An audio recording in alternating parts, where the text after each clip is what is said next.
Deuteronômio 17 diz assim: não sacrifiquem para o Senhor, o seu Deus, um boi ou uma ovelha que tenha qualquer defeito ou imperfeição. Isso seria detestável para ele.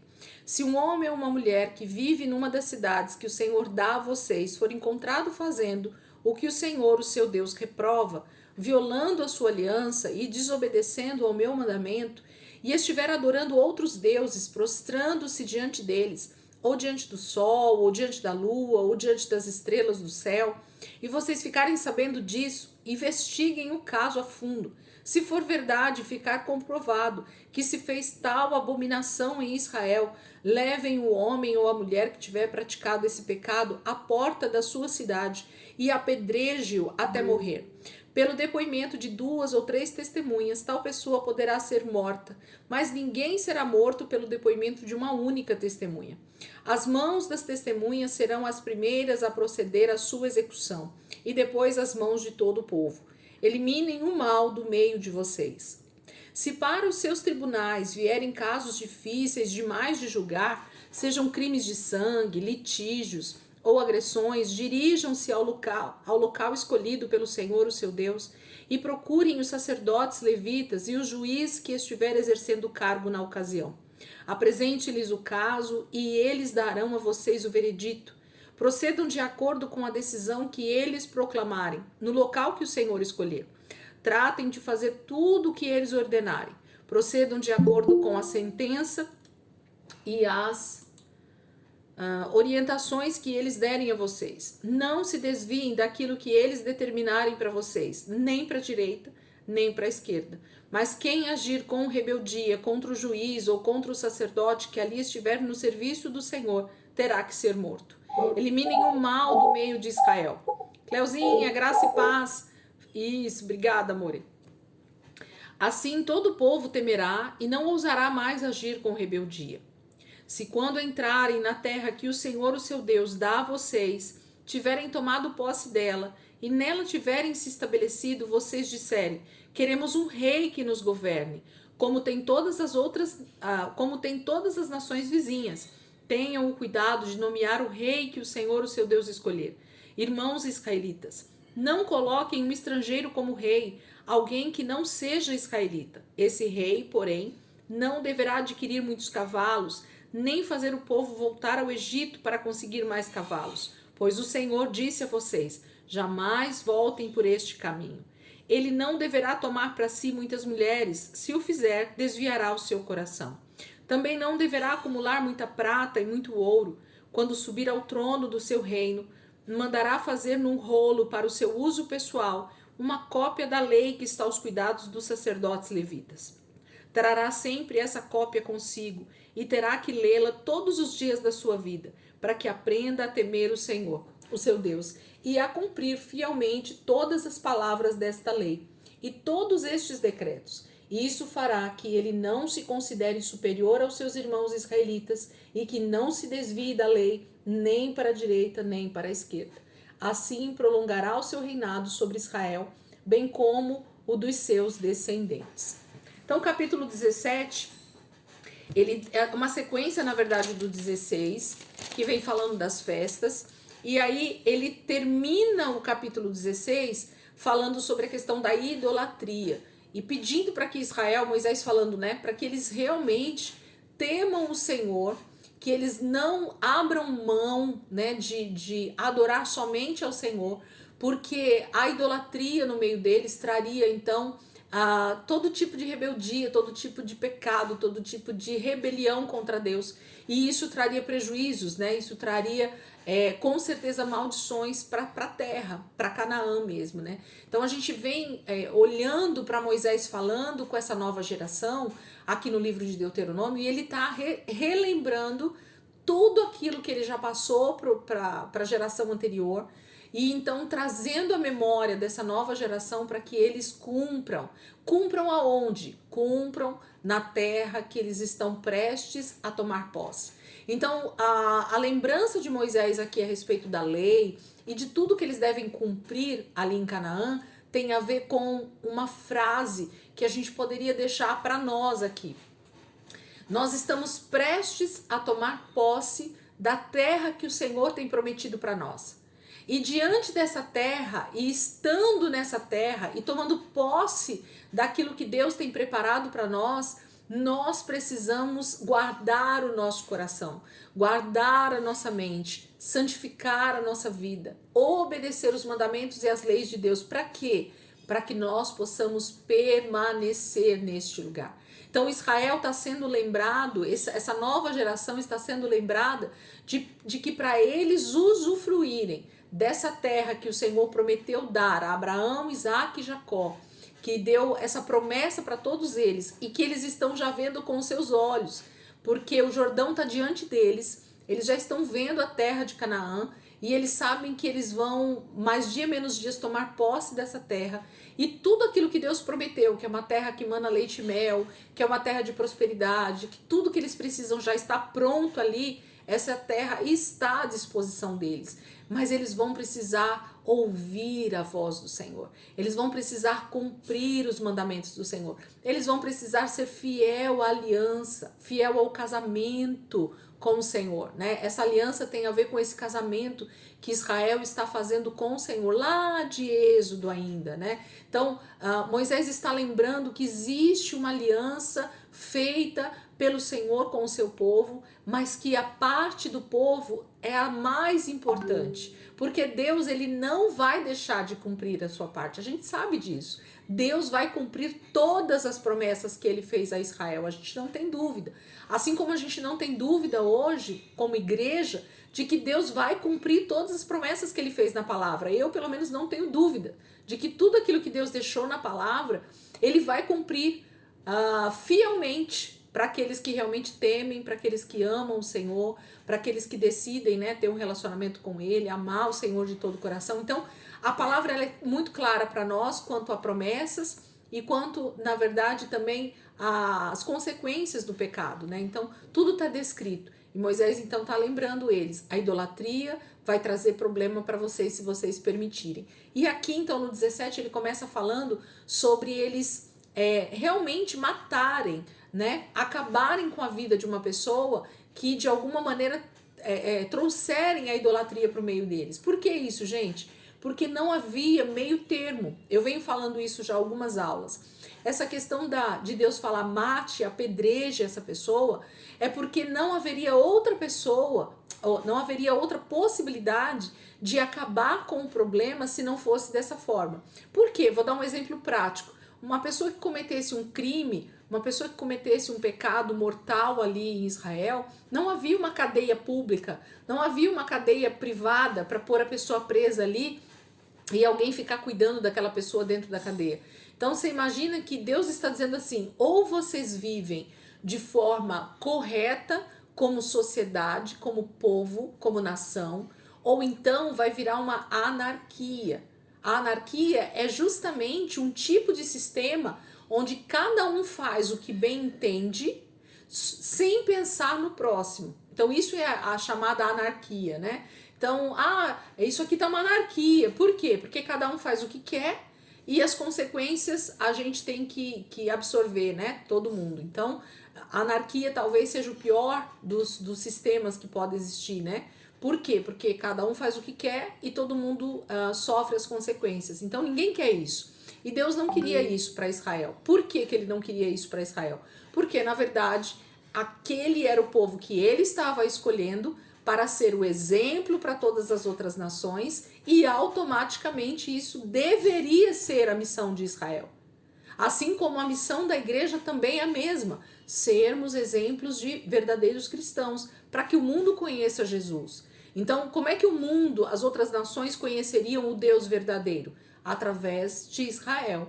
Então, se Israel não fosse exemplo, se eles não fossem fiéis ao Senhor nessa aliança, eles jamais seriam exemplo para as outras nações. Então, Moisés está relembrando isso para eles. Então, ele está falando que o apedrejamento, a morte mesmo, seria o remédio contra qualquer tipo de idolatria, qualquer tipo de idólatra, né? A pessoa que de alguma maneira tentasse trazer para o meio de Israel a idolatria a outros deuses. Isso era abominação ao Senhor. Por quê? Porque estaria traindo, né? Qualquer tipo de idolatria fala de um novo marido sendo colocado no lugar de Deus. Então seriam os amantes, né, de Israel.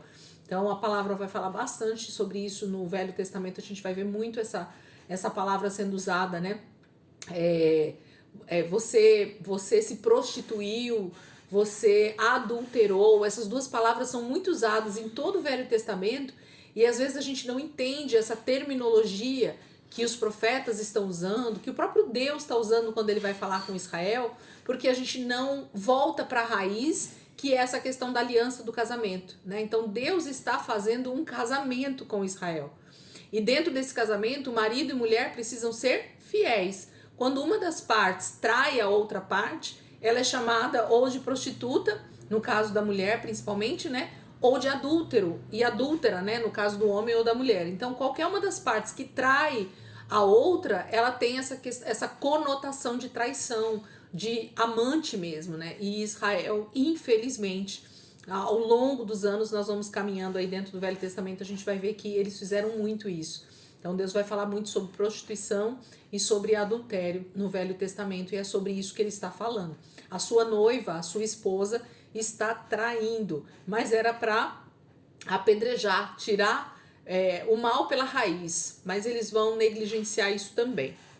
A partir do versículo 8, Deus vai falar sobre Moisés, né? Tá falando, relembrando ele sobre os casos difíceis. Então, se houvesse alguma situação de julgamento que Israel precisasse fazer e que eles vissem que entre eles não havia uma solução, então sim, os juízes, que provavelmente seriam os anciãos, né, das tribos, seriam separados para isso, e também os sacerdotes, né? A família de Arão seria essa responsável por esses julgamentos, porque eles teriam que julgar essas causas com imparcialidade. Isso eu lembro que eu falei bastante na aula passada. Então, Deus sempre vai nos pedir para que o nosso juízo, né, que a justiça seja feita com imparcialidade. O que é isso? Eu preciso julgar de acordo com os fatos. Eu não posso olhar, mesmo que for meu pai, mesmo que for minha mãe, mesmo que for meu filho, mesmo que for meu marido, minha esposa, tanto faz quem seja. Se a pessoa cometeu algum crime, eu preciso agir com justiça, com imparcialidade. Era isso que Deus esperava, inclusive do seu povo também, para que eles julgassem sempre as suas causas com imparcialidade. Por quê? Porque isso geraria temor e isso geraria justiça, né? A ação do povo sempre seria baseado na justiça, ok? Então Deus vai falar bastante sobre isso aqui também, assim como ele já falou nos outros livros. Então Moisés só está lembrando a turma. A partir do versículo 14, eu queria ler alguns versículos com vocês novamente, eu queria que vocês já ficassem atentos. Eu acho que eu falei esse texto também na aula passada, mas vale a pena a gente dar uma relembrada. Por quê? Porque esse capítulo 17, a partir do versículo 14 até o final, ele vai ser um alerta para nós, para coisas que a gente vai ler lá no restante do Velho Testamento. Então, é um texto que a gente deve guardar no coração, deve marcar na nossa Bíblia, porque isso aqui vai servir para a gente entender algumas coisas lá na frente. Olha só o que o texto está dizendo, eu vou ler a partir do versículo 14 de novo, só para vocês entenderem, e eu vou frisando algumas coisas. Se quando entrarem na terra que o Senhor, o seu Deus, dá a vocês, tiverem tomado posse dela e nela tiverem se estabelecido, vocês disserem. Então Deus está falando assim, quando vocês tomarem posse, quando vocês já estiverem morando, né, estabelecidos, tendo casas, já tendo uma vida normal ali na terra de Canaã, vocês disserem, olha o que o povo vai dizer. Queremos um rei que nos governe, como tem todas as nações vizinhas. Então o povo vai dizer, queremos um rei, assim como todas as nações vizinhas têm um rei. Vocês lembram já de alguma coisa aqui já de bate pronto, gente? Né? Israel vai chegar lá para Samuel e vai dizer para Samuel, né, na época dos juízes, vai dizer assim, nós queremos um rei. E aí Deus então levanta, muito triste Samuel fica, muito triste Deus fica, mas Deus então fala, Samuel, o povo quer um rei, nós vamos dar um rei. E aí Deus então levanta Saul, primeiro rei de Israel, ok? Então olha o que Deus está falando muito tempo antes, isso aqui é muito tempo antes. Eu não sei agora dar precisão para vocês, porque eu não olhei a data exata, mas vamos colocar aí pelo menos 500 anos antes, tá? Mais ou menos. Deve ter um meio século aqui de tempo entre isso que Deus está falando aqui através de Moisés, antes deles tomarem posse da terra prometida, e o momento em que o povo pede para Samuel um rei e Saul é levantado, tá? Então mais ou menos aí uns 500 anos tem de espaço de tempo. Olha como são as coisas, né? Então Deus já está falando sobre isso aqui, porque Deus já sabe que o povo vai pedir um rei. Deus já conhece o coração humano, ok? Deus já sabe o futuro. Aí eles dizem assim, ó, versículo 15: tenham o cuidado de nomear o rei que o Senhor, o seu Deus, escolher. Então tudo bem, vai ter um rei, mas esse rei vai ter que ser levantado pelo Senhor. Ele deve vir de dentre os seus próprios irmãos israelitas, então não poderia ser alguém de fora, deveria ser um israelita, ok? E não coloquem um estrangeiro como rei, alguém que não seja israelita. Então Deus já está falando através de Moisés de que o rei vai ser levantado, mas ele precisa ser um israelita. Esse rei, versículo 16, porém não deve adquirir muitos cavalos, nem fazer o povo voltar para o Egito para conseguir mais cavalos, pois o Senhor disse a vocês, jamais voltem por este caminho. Então, ele está falando, ele está dando já alguns avisos do que não pode acontecer com esse rei. O que esse rei jamais pode fazer quando ele tomar posse. A primeira coisa que Deus fala é sobre não adquirir mais cavalos. O que isso tem a ver, gente, né? Olha, Deus está falando 500 anos antes, né? Eles acabaram de sair do Egito, andaram 40 anos do deserto, e Deus agora está falando sobre um futuro rei. Quando eles tiverem um rei, esse rei não deve adquirir muitos cavalos. Cavalos no Velho Testamento, cavalos no contexto espiritual, fala de uma grande força militar, né? O cavalo para essa época, a conotação que se tinha era de força militar. Então, quanto mais cavalos um exército tivesse, mais ele seria forte, ele seria temido pelas outras nações. Por quê? Porque o cavalo ele era uma arma de guerra, literalmente, porque ele tinha maior agilidade na hora de correr, na hora de levar as pessoas de um lado para o outro. No próprio campo de batalha, o cavalo ele não tem medo, né? Daquela guerra, daqueles momentos ali de entrave, né, entre as pessoas, o cavalo fica, o cavalo não tem problemas. Então, adquirir mais cavalos, Deus está dizendo para Israel, vocês não precisam temer os seus adversários. Por quê? O Senhor é quem luta a guerra de vocês. Então, ou Israel entende isso e aprende a lutar as suas guerras com a força do Senhor, com as armas espirituais e não físicas, ou eles vão cair no pecado de achar que é o braço forte deles que vai vencer a guerra. Estão entendendo por que Deus está falando que não é para buscar cavalos? Então a questão do cavalo é, você confia em quem?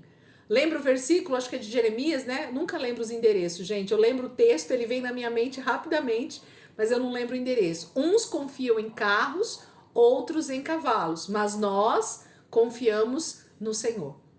Por que isso? Porque tem a ver com essa força militar. Em quem você confia? No Deus que você serve, que ele é todo poderoso e ele é aquele que vai vencer as suas batalhas, ou você confia nos seus cavalos, no seu grande exército, no seu armamento, né, na sua força do braço? Em quem você confia? No que é que você realmente confia? Então, ou Israel aprendia a depender do Senhor, literalmente, e Deus ia se mostrar cada vez mais forte nessas batalhas que eles fossem travar, e eles iam então dar glória a Deus, porque isso tem a ver com isso também. Para quem que nós damos glória quando nós vencemos uma batalha? Quando você vence uma guerra espiritual, para quem você dá glória? Você dá glória para você mesmo? Eu jejuei muito, por isso que eu venci essa batalha. Meu pastor orou muito por mim, por isso que eu venci essa batalha. Ou você dá glória para Deus, que é aquele que faz você vencer as suas guerras, porque você de você mesmo, você não tem força para nada, entende? Então, dar glória a Deus no momento de maior adversidade da nossa vida faz justamente que o nome de Deus seja santificado e seja então glorificado. E esse é o propósito. Quando a gente mostra que Deus nós servimos, automaticamente, Deus sendo glorificado, outras vidas também se achegam a Ele. Concordam comigo? Geralmente, quando as pessoas veem grandes testemunhos da glória de Deus, literalmente, elas têm a tendência de se render ao Senhor. Então, se nós não aprendermos a dependermos do Senhor para que Deus seja visto nas nossas guerras e as pessoas possam dizer, foi Deus quem fez. Então, nós perdemos a oportunidade de glorificar o nome do Senhor, de santificar o nome do Senhor nas nossas vidas. É maravilhoso isso. Então, Deus está ensinando para Israel já aqui de que as guerras seriam vencidas pelo Senhor, não pela quantidade de cavalos que eles tivessem, muito menos pela quantidade de pessoas que eles tivessem. Eles precisavam já aprender isso. Então o rei de Israel deveria saber que ele não poderia buscar cavalos para aumentar o seu exército, porque ele demonstraria falta de fé no Senhor dos exércitos, tá bom? Então é disso que ele está falando, não voltem. E o Egito era o lugar de maior contingente, né, de cavalos. Então, se eles buscassem no Egito comprar cavalos, eles teriam inclusive que voltar para o Egito. E Deus estava dizendo, já deu uma promessa lá atrás de que eles não deveriam voltar para o Egito por nada. Israel jamais deveria voltar para o Egito para fazer qualquer tipo de negócio, seja ele qual fosse. Infelizmente, nós vamos ver lá na frente que eles voltaram, que eles fizeram várias alianças, que eles tomaram de várias situações com o Egito. E infelizmente Deus vai se entristecer com isso, porque ele já está falando que não é para voltar. Não é para voltar para trás. Não é para voltar para o lugar onde você foi escravo, onde você foi oprimido. Não é para voltar. Nós temos um caminho para seguir. O alvo está lá na frente, o alvo não está atrás, o alvo está na frente, sempre na frente. Então a gente precisa caminhar para frente. 17, ele vai dar outro recadinho para o futuro rei. Ele não deverá tomar para si muitas mulheres. Se o fizer, desviará o seu coração. Então aqui o texto já está dizendo o que vai acontecer. Se o rei tomar muitas mulheres para ele, o que isso vai gerar? Ele vai desviar o seu coração. Ué, casar com muitas mulheres faz com que a pessoa se desvie? Não exatamente, não é disso que Deus está falando. Deus está falando da questão justamente das várias alianças que o ser humano vai fazendo, porque o casamento, principalmente no mundo antigo, ele tinha uma conotação mesmo, essa é a palavra certa, de aliança com nações. Então a gente vai ver no Velho Testamento todas as vezes que um rei ia buscar um casamento, ele estava muito mais interessado na aliança que ele ia estar fazendo política com aquela outra nação, e por isso que o rei dava a filha em casamento, ou por isso que um rei buscava a filha de um outro rei para se casar, porque o que ele estava interessado era na política mesmo, de que essas nações fossem aliançadas e automaticamente isso fortalecesse o poder daquele rei. E Israel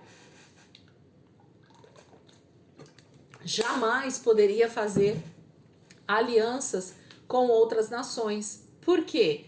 Porque essas alianças gerariam justamente alianças políticas, mas ao mesmo tempo alianças espirituais. Uma aliança sempre tem na sua base coisas espirituais. Então, eu não vou dar spoiler, mas se vocês pensarem rapidamente aí, quantas mulheres Davi teve, quantas mulheres Salomão teve, e a gente sabe no final o que é que isso deu. Entendem o que eu tô falando? Olha Deus falando muito tempo antes. Não tenham muitas mulheres, porque isso vai fazer com que o coração do rei se desvie. O rei precisava pensar que ele estava ali para governar, para reinar o reino de Deus.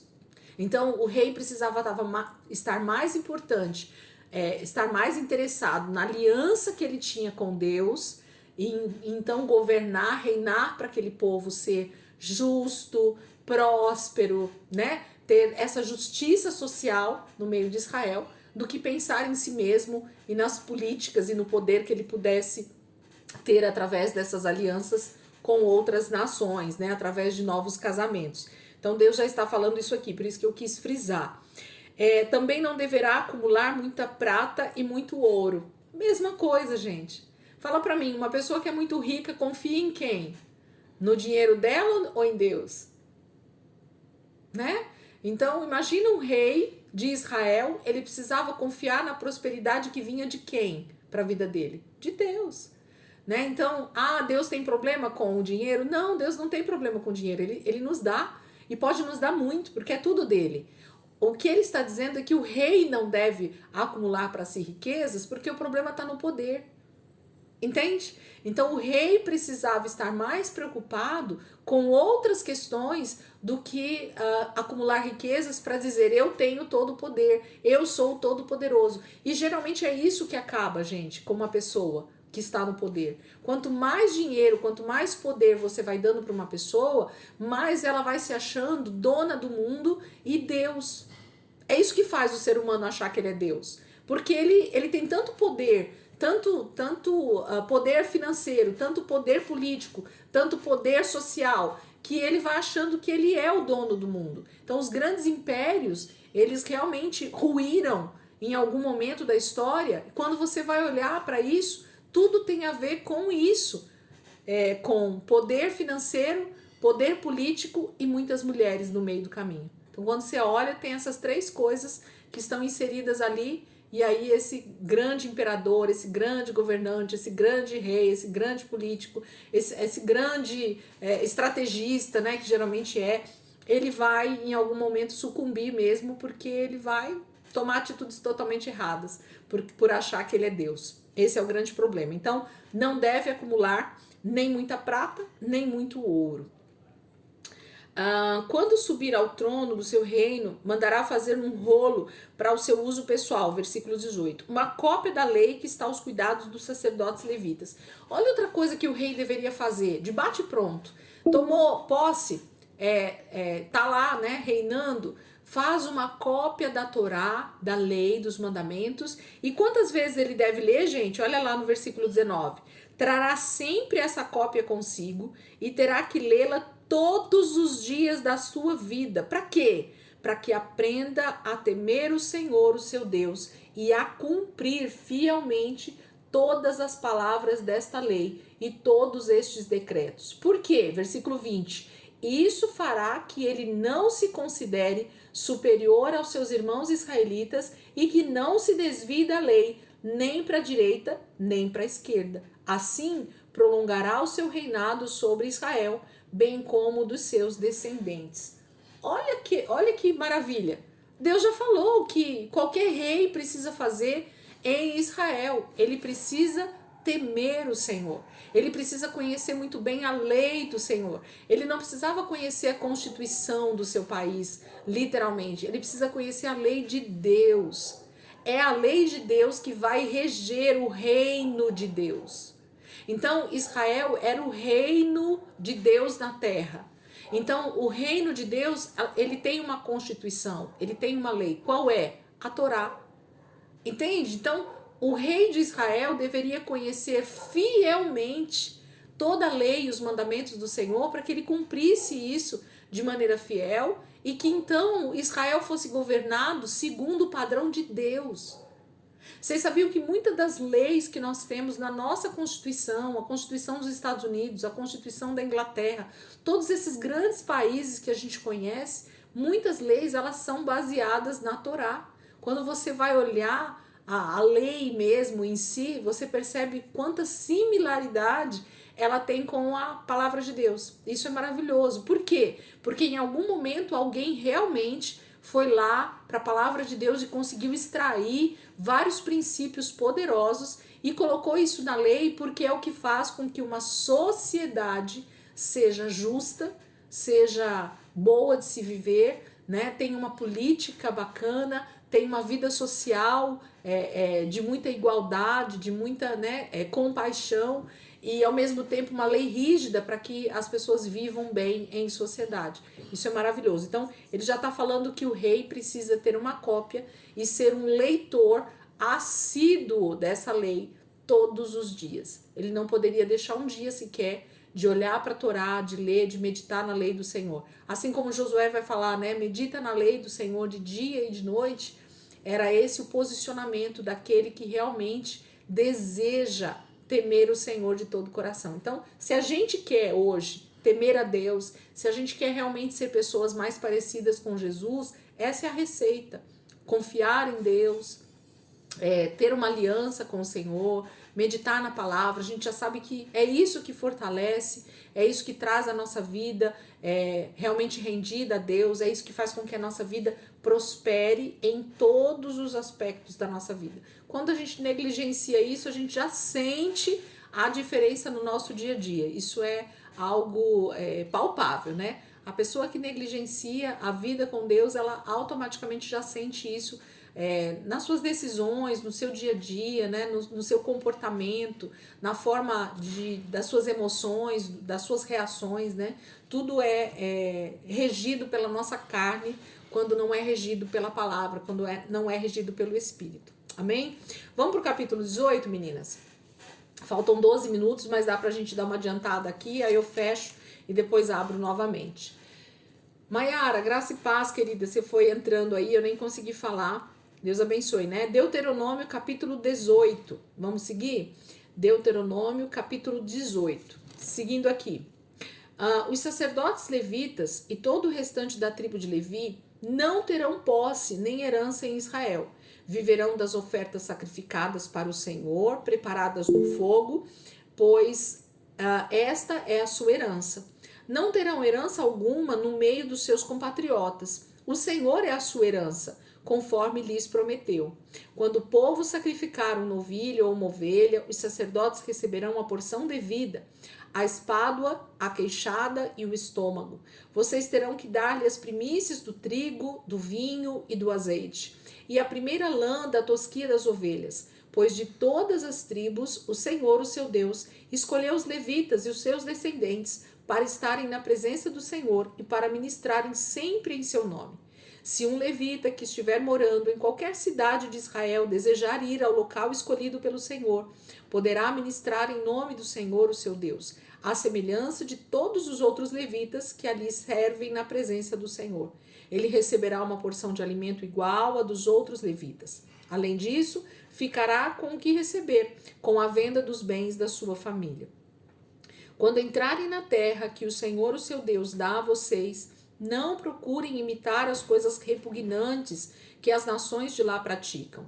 Não permitam que se ache alguém no meio de vocês que queime em sacrifício seu filho ou a sua filha, que pratique a adivinhação, ou se dedique à magia, ou faça presságios, ou pratique feitiçaria, ou faça encantamentos, que seja médium, consulte os espíritos ou consulte os mortos. O Senhor tem repugnância por quem pratica essas coisas, e é por causa dessas abominações que o Senhor, o seu Deus, vai expulsar aquelas nações da presença de vocês.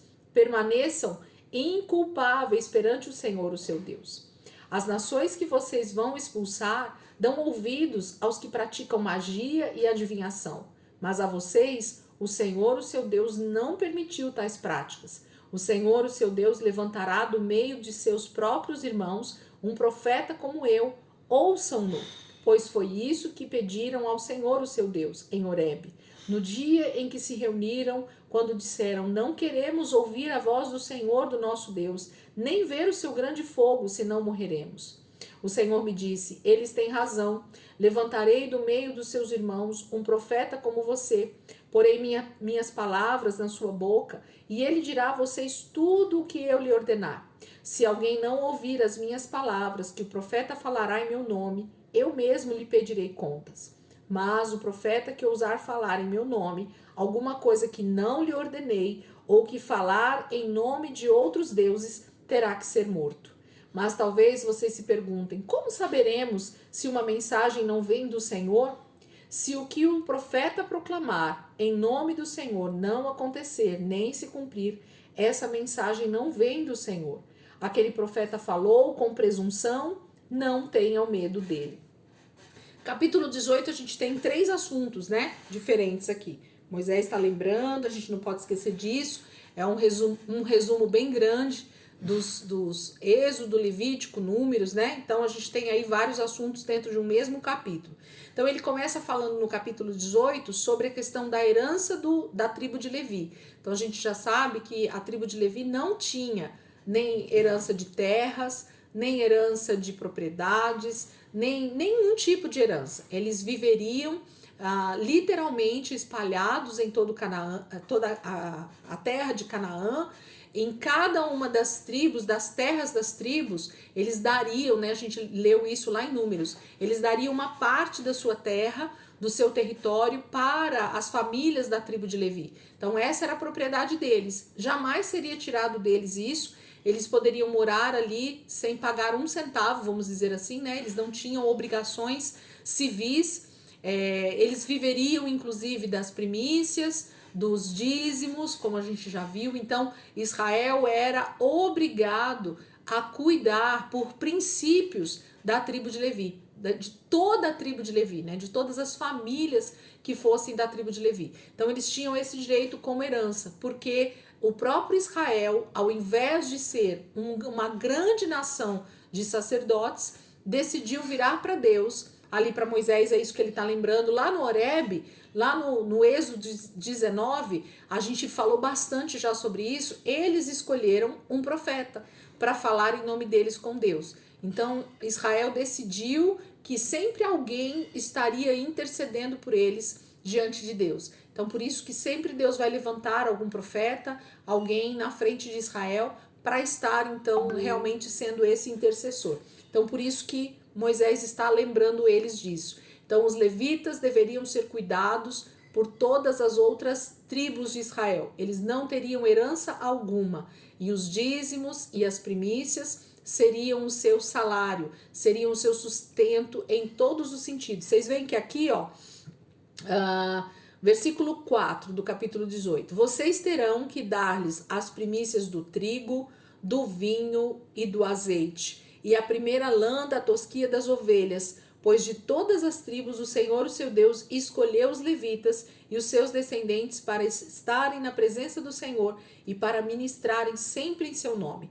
Então, o que Deus está falando aqui? Vocês vão dar todo o sustento. Então, o trigo fala de comida, o vinho fala de bebida, o azeite fala de iluminação e de unção, e a lã fala de roupa, né? Então, vocês podem ver que realmente Israel teria que cuidar da tribo de Levi em todos os aspectos. Todos os aspectos. A representação de uma vida inteira, né? Integral. Tudo que a tribo de Levi precisasse para que eles vivessem bem na terra de Canaã, Israel teria que prover. Então eles precisavam de roupas, eles precisavam de calçados, eles precisavam de animais, eles precisavam de comida, eles precisavam do azeite por causa da iluminação, por causa das receitas, né, que eram feitas com azeite. Para fazer remédio, tudo era com azeite. O vinho era a bebida que realmente eles precisavam, porque o vinho também era uma parte muito importante na bebida, na confecção de receitas. Tudo que eles iam precisar com o vinho precisaria vir das outras tribos. O trigo principalmente, né, que era a base de toda a alimentação ali. Mas tudo que eles precisassem, Deus estava dizendo que as outras tribos teriam essa obrigação com a tribo de Levi, ok? Porque Deus assim determinou. Deus estava levantando uma tribo específica para cuidar das coisas do tabernáculo, para interceder por todo Israel, e o restante então das tribos teria que cuidar dessa tribo. Isso é lindo como Deus faz isso e como Deus ordena, né? Deixa aí dentro da lei toda a descrição do que eles deveriam fazer e como a tribo de Levi então deveria se comportar como uma tribo sacerdotal. Isso é maravilhoso. Depois ele fala sobre as práticas pagãs, né? Ele vai falar que quando eles entrarem na terra de Canaã, eles não podem imitar. Essa palavra é bem bacana aí no texto, né? O que é imitar? Gente, eu vou fechar, porque senão vai fechar bem na cara da gente aqui a aula. Voltem rapidinho aí, estamos em 7, tá? Voltem rápido aí.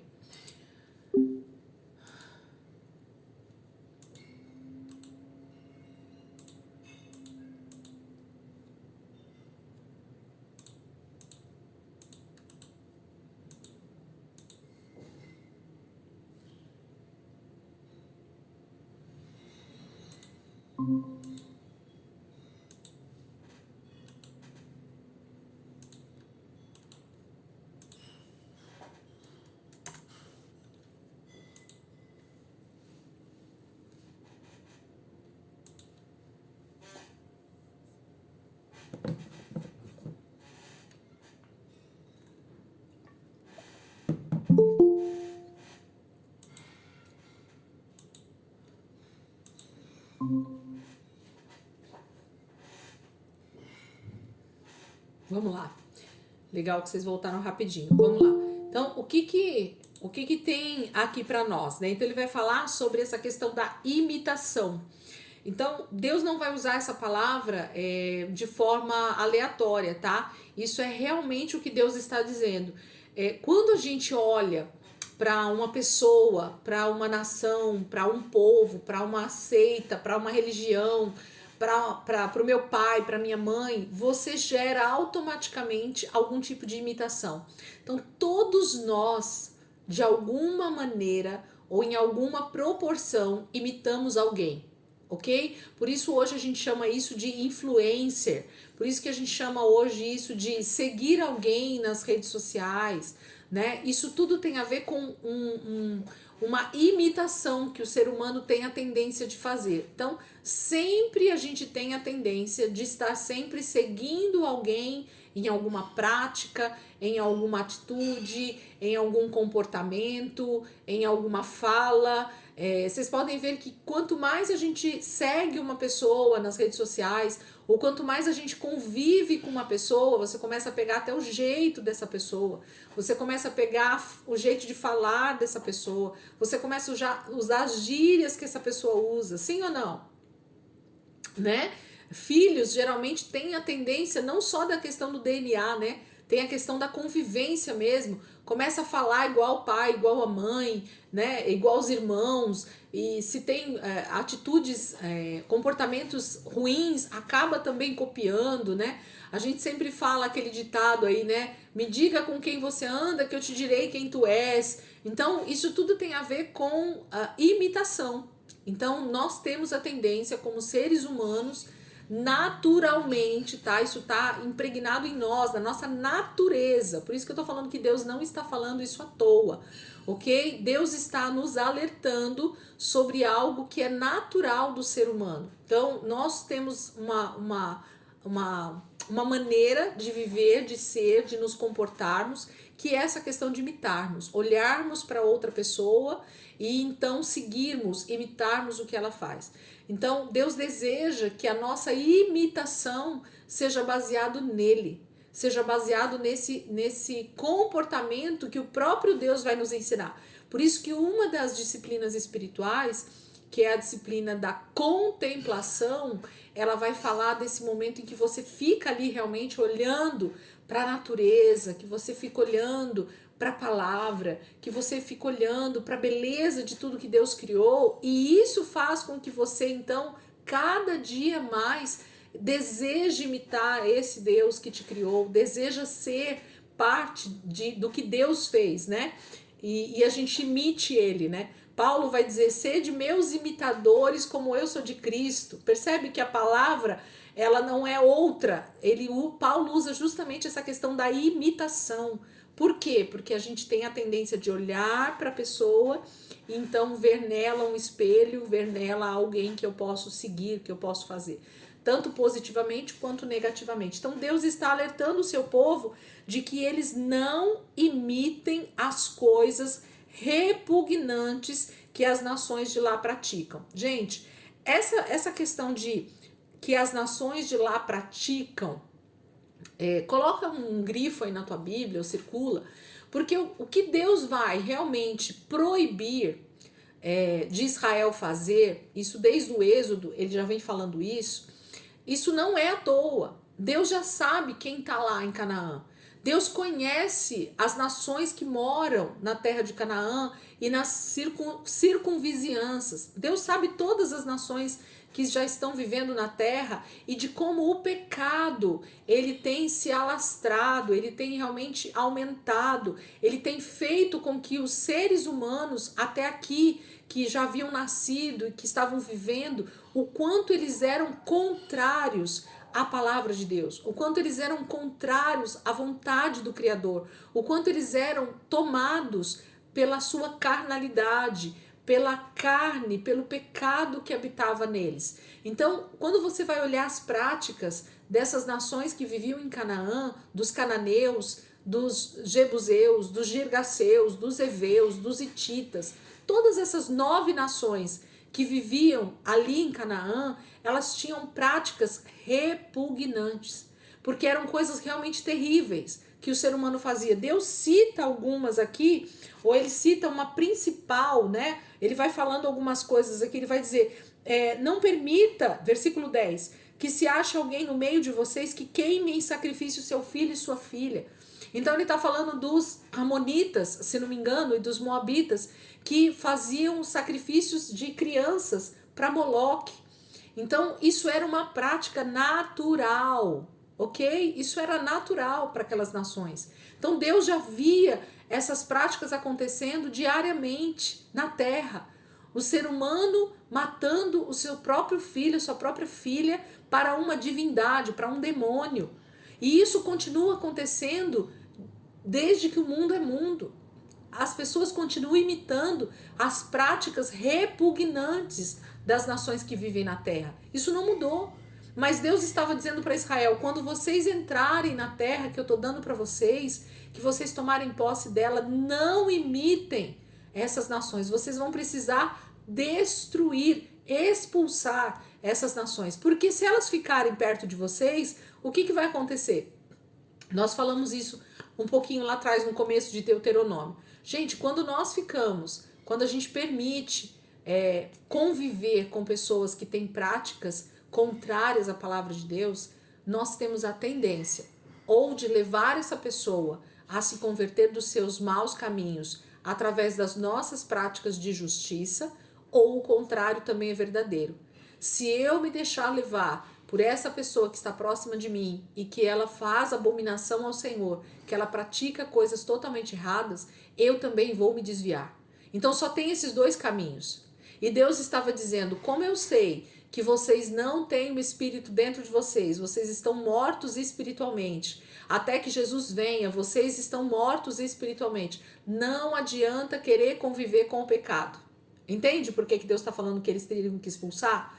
Gente, não adianta uma pessoa que não é convertida falar que vai viver perto de pessoas não convertidas e ela vai conseguir ser uma pessoa melhor.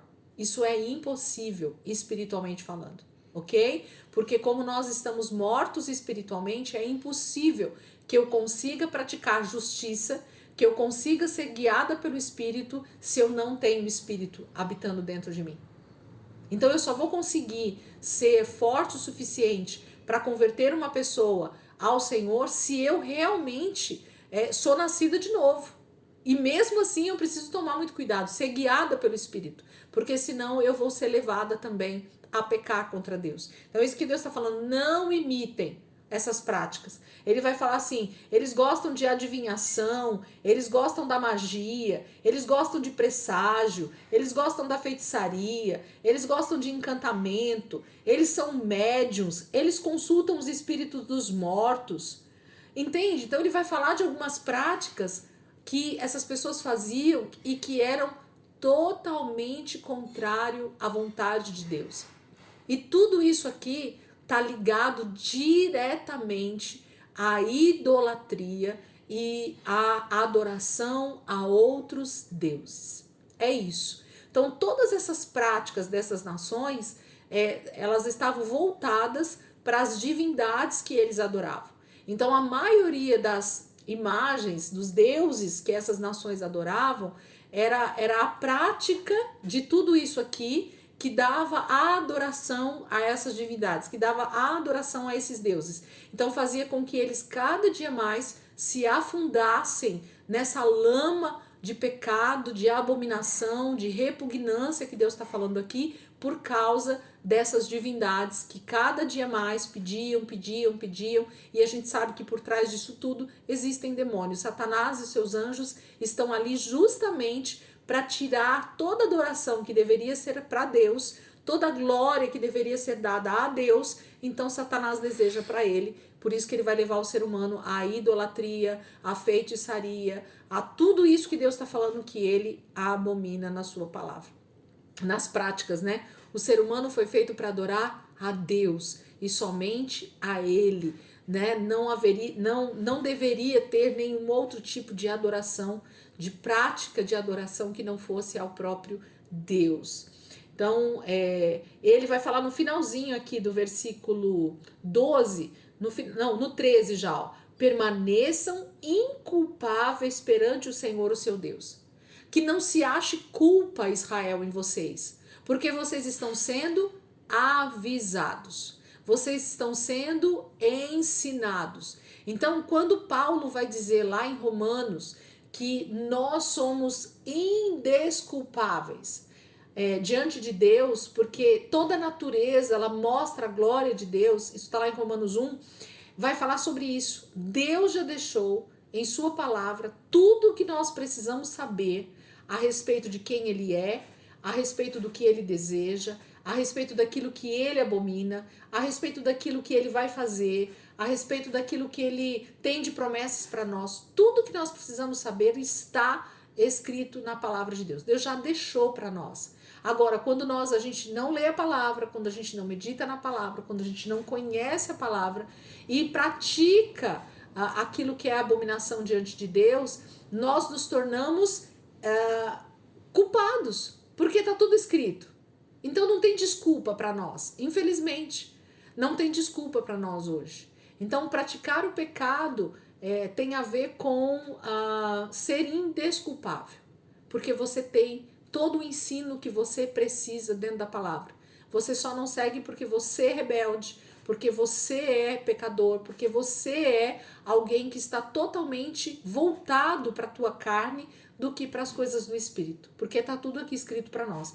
E aí, olha que bacana, quando Deus vai falar isso, sobre eles não seguirem essas práticas pagãs, né, dessas nações que estão ali, aí ele justamente vai falar sobre os profetas em seguida. Olha como uma coisa está ligada à outra, automaticamente. Quando eu sou uma pessoa que imito práticas pagãs, práticas de idolatria, práticas de abominação ao Senhor, muito provavelmente eu estou ouvindo essas incitações, essas abominações de algum falso profeta, de algum falso líder, de algum falso sacerdote. Então Deus já está falando que essa questão da imitação vai acontecer se eles derem ouvidos a falsos profetas. Por isso que ele vai seguir com essa instrução, Moisés vai seguir com essa instrução.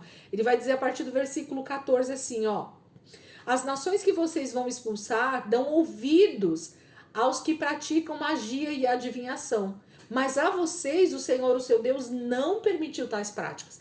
Então, para quem que você tem dado o seu ouvido? Quem tem te ensinado o que deve fazer e o que não deve fazer? Gente, isso aqui dá pregação para mais de metro, isso aqui dá ensino para mais de metro, porque hoje as pessoas elas dão muito mais ouvidos a influencer na internet, a falsos líderes, a falsos profetas, a falsos ensinos, porque massageia o nosso ego, né? Quando a gente é ensinado com práticas que vão contra Deus, porque Deus sempre vai corrigir o nosso comportamento baseado em justiça. E o pecado, a nossa carne não quer justiça. A nossa carne quer injustiça. A nossa carne quer o que dá prazer para ela. E o que dá prazer para a carne sempre vai ser pecado, né? O fruto do Espírito aí tá lá toda a descrição, mas as obras da carne também tá lá as descrições em Gálatas. E quando a gente vai olhar, tudo que são as obras da carne são aquilo que o ser humano diz que é prazeroso. Então, aquilo que eu dou ouvido, eu geralmente sigo as práticas, eu imito, porque eu tô sempre dando ouvido para alguém. Então, para quem nós temos dado o nosso ouvido? Quem nós temos deixado falar no nosso coração? Quem nós temos deixado nos ensinar como é que nós devemos nos comportar como filhos de Deus? Então, se não é a palavra, se não é o Espírito, porque Moisés vai falar sobre isso, sobre esse líder que estaria sobre Israel, e nós sabemos que Josué, assim como Moisés tipifica Cristo, Josué tipifica o Espírito Santo. Eu falei com vocês sobre isso lá em Números, eu acho. É maravilhoso ver essa tipologia que Deus dá através de Moisés e Josué, como esse Jesus e o Espírito Santo.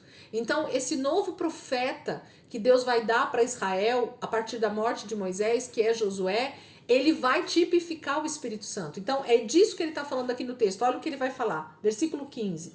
O Senhor, o seu Deus, levantará do meio dos seus próprios irmãos um profeta como eu. Ouçam-no, pois foi isso que vocês pediram ao Senhor no Horebe, no dia em que se reuniram, quando disseram, não queremos ouvir a voz do Senhor, do nosso Deus, nem ver o seu grande fogo, senão morreremos. Aí ele diz assim, 17, o próprio Senhor dizendo, o Senhor me disse, Moisés falando, o Senhor disse para mim, eles têm razão, levantarei do meio dos seus irmãos um profeta como você. Então Deus está dizendo assim, ô Moisés, eu vou levantar do meio deles um outro profeta igualzinho a você. Gente, Jesus, quando ele fala lá em João é bem explícito nisso. João, no capítulo 16, 15, 16, do 14 em diante, 14, 15 e 16. Depois, se vocês quiserem dar uma lida lá, vocês vão ver. Jesus vai falando sobre essa questão de que ele precisaria ir para que o Consolador viesse. E aí, quando ele vai falar sobre essa questão, Jesus vai dizer assim, eu vos enviarei o Consolador, o Espírito da verdade, e ele vos guiará a toda a verdade. Ele vos guiará em tudo que vocês precisam. Ele vos ensinará todas as coisas. O Espírito Santo foi nos dado como esse guia, como esse ensinador. Eu gosto muito dessa palavra, que é uma das traduções para a palavra do grego, parakletos, que é essa função do Espírito Santo. A função do Espírito Santo é nos ensinar, nos consolar, nos exortar, nos dirigir, nos advogar, né? Então, assim, o Espírito Santo tem tantas funções para que a nossa vida seja guiada segundo o padrão daquilo que Deus deseja. Então, ou eu sou guiada pelo Espírito, por isso que João também vai falar sobre isso, ou eu sou guiado pela minha carne, pela minha antiga natureza. Então, eu decido quem eu vou ouvir, para quem eu tenho dado ouvidos, para o meu guia Espírito Santo ou para o meu guia carne, demônios, Satanás, entendeu? Para quem eu tenho dado ouvidos? Para quem eu der ouvidos é o que eu geralmente vou imitar e é o que geralmente eu vou, então, me comportar. Os meus comportamentos, eles têm a ver com aquilo que eu tenho ouvido, com aquilo que eu tenho sido ensinado, é o que eu vou pôr em prática. Não tem outra forma de ser. Aí ele diz que ele vai colocar um outro profeta igualzinho Moisés. Então aí vem vindo aí o Espírito Santo, né? Olha só. Porei minhas palavras na sua boca, e ele dirá a vocês tudo o que eu lhe ordenar. Se alguém não ouvir as minhas palavras, que o profeta falará em meu nome, eu mesmo lhe pedirei contas.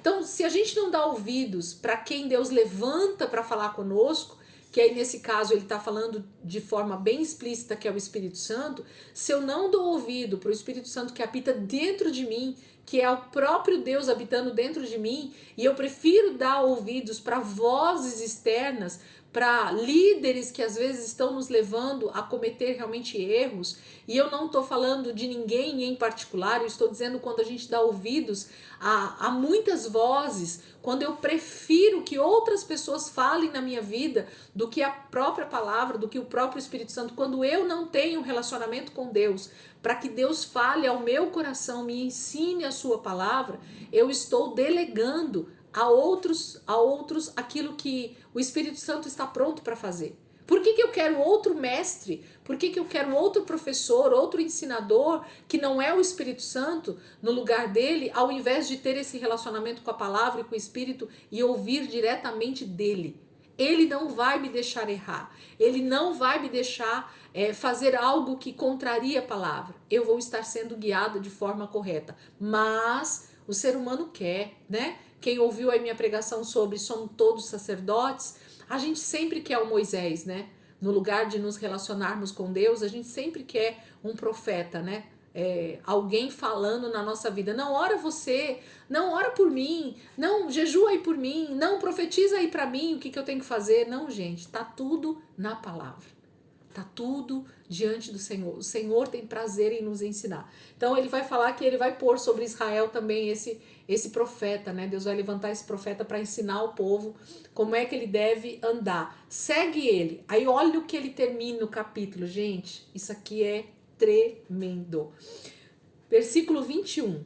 Mas talvez vocês se perguntem: como saberemos se uma mensagem não vem do Senhor? Quem aí já não perguntou, né? Será que foi Deus que falou comigo mesmo, né? A gente pergunta isso de vez em quando. Olha a resposta. Se o que o profeta proclamar em nome do Senhor não acontecer nem se cumprir, essa mensagem não vem do Senhor.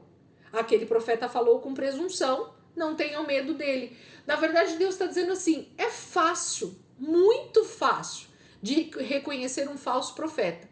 Se não está dentro da palavra, gente, aquilo que a pessoa está falando, se o que ela está profetizando não está escrito dentro da Bíblia, não vem do Senhor. Ponto. É isso.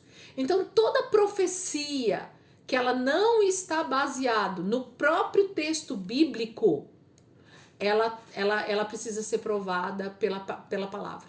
É assim, é prático. A mania que o povo tem de querer adivinhação, de querer presságio, que hoje no meio evangélico a gente chama de profecia, é o grande perigo que as nações passam desde que Deus criou o mundo. Porque o ser humano sempre quer o seu ego massageado.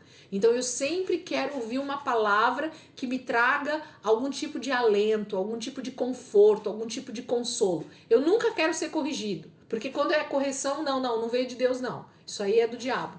Entende? Então eu sempre quero só a bênção, mas a correção eu nunca quero. Mas a palavra de Deus, ela tem tudo para mim. Por que eu prefiro ouvir da boca de alguém ele massageando meu ego sobre bênçãos materiais, sobre situações que eu preciso orar e pedir direção para Deus, ou que muitas vezes eu não preciso nem de orar, a palavra já está dizendo para mim. Eu preciso receber uma profecia, por exemplo, sei lá, de como eu devo me comportar com meu marido, gente. Eu preciso receber uma profecia de como eu devo me comportar com meu filho, de como eu devo lidar com a minha vida financeira. Eu preciso receber profecia sobre isso. Tá tudo escrito na palavra. Deus já deixou toda a lei, toda a ordenança, todo o ensino. Olha o Espírito Santo dentro de você dizendo assim, cuidado, tá errado. Essa forma de falar com o seu marido tá errada. Essa forma de agir com o seu filho. Olha esse consumismo exagerado. Você tá gastando o teu dinheiro naquilo que não é pão. Então, tá tudo escrito dentro da palavra. Por que eu preciso ouvir profeta para falar isso, gente? Bobagem. Tô querendo ouvir presságio. Provavelmente vou ouvir falso profeta. Provavelmente vou receber mensagem de demônio.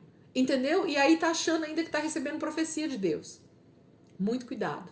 Nós precisamos ter cuidado com aquilo que ouvimos, com aquilo que recebemos, porque Deus está dizendo, aquele profeta falou com presunção, não tenham medo dele. O que ele está querendo dizer? Para que você vai temer alguém que está falando através de um demônio? Não precisa nem temer essa palavra. A pessoa pode falar o que ela quiser.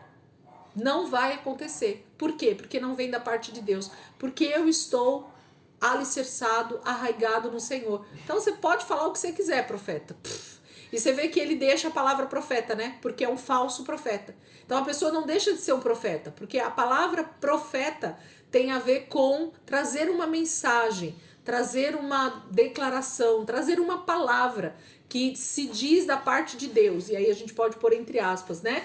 De que Deus é essa palavra que você está trazendo. Do Deus Todo-Poderoso, a Bíblia está na minha mão. Você não precisa me trazer mais nada porque eu já sei o que está escrito. Agora, do Deus com letra minúscula, ele vai falar o que ele quiser. E eu não preciso ter medo. Ai, se preparem porque vai vir uma ventania danada. E deixa a ventania vir. O meu Deus, ele é todo poderoso para me livrar de qualquer situação. Entende o que eu tô querendo dizer? Presunção. O profeta tá sendo presunçoso. Tá falando algo que Deus nem tá falando, né? E aí ele tá soltando palavras aí ao vento. Então Deus tá falando, não imitem essas nações pagãs. E aí ele fala, muito cuidado, porque é desses falsos profetas que vêm esses ensinos para que vocês queiram adivinhação, magia, presságio, feitiçaria, encantamento, mediunidade, consultar espírito dos mortos, tudo isso tem a ver com dando ouvidos a falsos profetas, a homens e mulheres que não são levantados por Deus para falar nada, mas que se colocam no lugar de Deus para dirigir as pessoas que dão ouvidos para elas, tá bom? Deixa eu ver a hora aqui, gente, que eu tô perdida. Ui, peraí, eu não liguei a hora certa aqui no computador e meu computador está com 20, faltam 8 minutos. Vamos ler esse pedacinho aqui do 19, que eu acho que dá pra gente ler e qualquer coisa a gente volta nele, tá? Vamos lá. Capítulo 19. Bem facinho, as cidades refúgios. Acho que a gente nem vai precisar parar muito aqui, porque a gente já falou lá em números. Capítulo 19 diz assim: quando o Senhor, o seu Deus, tiver destruído as nações cuja terra dá a vocês, e quando vocês as expulsarem e ocuparem as cidades e as casas dessas nações, separem 3 cidades de refúgio na parte central da terra, que o Senhor, o seu Deus, está dando a vocês, para que dela tomem posse. Dividam em 3 partes a terra que o Senhor, o seu Deus, está dando como herança a vocês, e façam nela vias de acesso, para que aquele que matar alguém possa fugir para lá. Este é o caso em que um homem que matar outro poderá fugir para lá para salvar a vida. Se matar o seu próximo sem intenção, sem que houvesse inimizade entre eles, por exemplo, se um homem for com o seu amigo cortar lenha na floresta, e ao levantar o machado para derrubar uma árvore, o ferro escapar e atingir o seu amigo e matá-lo, ele poderá fugir para uma daquelas cidades para salvar a vida. Do contrário, o vingador da vítima poderia persegui-lo enfurecido e alcançá-lo, caso a distância fosse grande demais, e poderia matá-lo, muito embora este não merecesse morrer, pois não havia inimizade entre ele e o seu próximo. É por isso que ordeno a vocês que separem 3 cidades. Se o Senhor, o seu Deus, aumentar o seu território, como prometeu sob juramento aos seus antepassados, e der a vocês toda a terra que prometeu a eles, separem então mais 3 cidades. Isso acontecerá se vocês obedecerem fielmente a toda esta lei que hoje ordeno a vocês. Amar o Senhor, o seu Deus, e sempre andar nos seus caminhos. Façam isso para que não se derrame sangue inocente na sua terra, a qual o Senhor, o seu Deus, dá a vocês por herança, e para que não sejam culpados de derramamento de sangue. Mas, se alguém odiar o seu próximo, ficar à espreita dele, atacá-lo e matá-lo, e fugir para uma dessas cidades, as autoridades da sua cidade mandarão buscá-lo na cidade de refúgio e o entregarão nas mãos do vingador da vítima, para que morra. Não tenham piedade dele. Eliminem de Israel a culpa pelo derramamento de sangue inocente, para que tudo vá bem com vocês. Não mudem os marcos de divisa da propriedade do seu vizinho, que os seus antecessores colocaram na herança, que vocês receberão na terra que o Senhor, o seu Deus, dá a vocês para que dela tomem posse. Uma só testemunha não é suficiente para condenar alguém de algum crime ou delito. Qualquer acusação precisa ser confirmada pelo depoimento de 2 ou 3 testemunhas. Se uma testemunha falsa quiser acusar um homem de algum crime, os 2 envolvidos na questão deverão apresentar-se ao Senhor diante dos sacerdotes e juízes que estiverem exercendo o cargo naquela ocasião. Os juízes investigarão o caso e, se ficar provado que a testemunha mentiu e deu falso testemunho contra o seu próximo, dê-lhe a punição que ele planejava para o seu irmão. Eliminem o mal do meio de vocês. O restante do povo saberá disso e terá medo, e nunca mais se fará uma coisa dessas entre vocês. Não tenham piedade. Exijam vida por vida, olho por olho, dente por dente, mão por mão, pé por pé.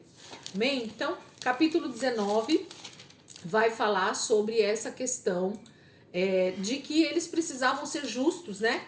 De tudo aquilo que eles fossem fazer. Essa questão da cidade refúgio é bem bacana, porque Deus está falando justamente sobre os crimes que são feitos sem intenção, né? Ninguém podia sair matando alguém simplesmente porque ele matou alguém. Precisava-se ter tempo para saber o que foi que aconteceu.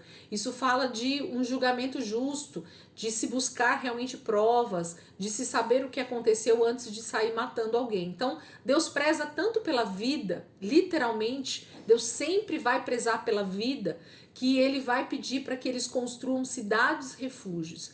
Então eram lugares mesmo, né, cidades inteiras que eram colocadas ali no meio de Israel, no meio das tribos, onde uma pessoa poderia fugir para lá. E estando naquele lugar, ninguém poderia pôr a mão naquela pessoa, enquanto não houvesse o julgamento daquela situação. Isso era maravilhoso. Deus estava guardando o seu povo, guardando os seus filhos, para que não houvesse injustiça. De novo, Deus está querendo agir com justiça. Fez sem intenção, deveria ser guardado, jamais poderia ser morto pelo vingador, né? Pelo parente mais próximo da pessoa que morreu. Fez com intenção, busca onde for a pessoa e mata para servir de exemplo para que ninguém mais faça esse tipo de crime. Então Deus sempre vai prezar pela vida. Ninguém deveria morrer, nem por morte matada, nem por morte morrida, nem por nada. Entendem, gente? Deus sempre vai prezar pela vida em todos os sentidos. Então essas cidades refúgios serviam realmente como um lugar de refúgio para que ninguém morresse sem culpa, sem um julgamento, sem um lugar de fala. A pessoa deveria se defender primeiro, né, para que soubessem o que tinha acontecido. Imagina tá alguém lá no campo, como ele deu o exemplo aqui, e a pessoa simplesmente por um acidente matar a outra, e ela ia morrer assim à toa, sem que ninguém ouvisse, né, a situação. Então não, guarda a pessoa lá na cidade de refúgio, até que haja um julgamento, até que se saiba o que aconteceu. Isso é maravilhoso, né? E Deus está falando sobre as testemunhas novamente, né? A gente leu no outro capítulo a mesma coisa. Moisés está falando para eles, cuidado com essa questão de julgar uma pessoa por uma testemunha só. Isso não existe, né? Porque a pessoa pode estar agindo realmente de má fé, querendo prejudicar o seu irmão. Então nunca a gente deve julgar uma situação por um só depoimento. Isso é um erro, né? Ouvir uma fala de uma pessoa e por aquela fala já sair julgando a situação, já sair tomando decisões, né? Muito provavelmente a gente vai errar e errar feio, tá bom? Então eu acho que aqui o capítulo 19 também tá tranquilo, né? Então a gente volta, quinta-feira que vem a gente já volta a partir do capítulo 20, tá bom, meninas? Marquem aí, eu também vou marcar aqui, porque hoje eu não vou ser bobinha de deixar de marcar, porque aí a gente lembra direitinho onde a gente tá bom? Então, quinta-feira que vem, em nome de Jesus, a gente vai estar aqui de volta, continuando, e a gente vai conseguir seguir aí. Tem bastante coisa pra gente ver aqui ainda em Deuteronômio, mas tá chegando já nos finalmente. Assim que a gente terminar Deuteronômio, nós vamos pro livro Como Eu Encontrei o Messias, tá? Então a gente vai terminar a aula desse ano aí com o livro. Eu quero terminar Deuteronômio aí nas próximas aulas, vamos ver se a gente consegue aí pelo menos em outubro, início de novembro já terminar, e a gente vai fazer aí as últimas aulas antes das férias de dezembro. A gente faz a leitura do livro Como Eu Encontrei o Messias, tá? Pra gente tentar dar uma andada nele aí, não ficar parado, porque tem muita coisa boa lá pra gente ver, baseado inclusive na Torá, que é o interessante aqui pra nós com aquele livro, tá bom? Vamos orar? Giane, consegue orar? O ambiente consegue aí? Então, ora aí por nós, por favor.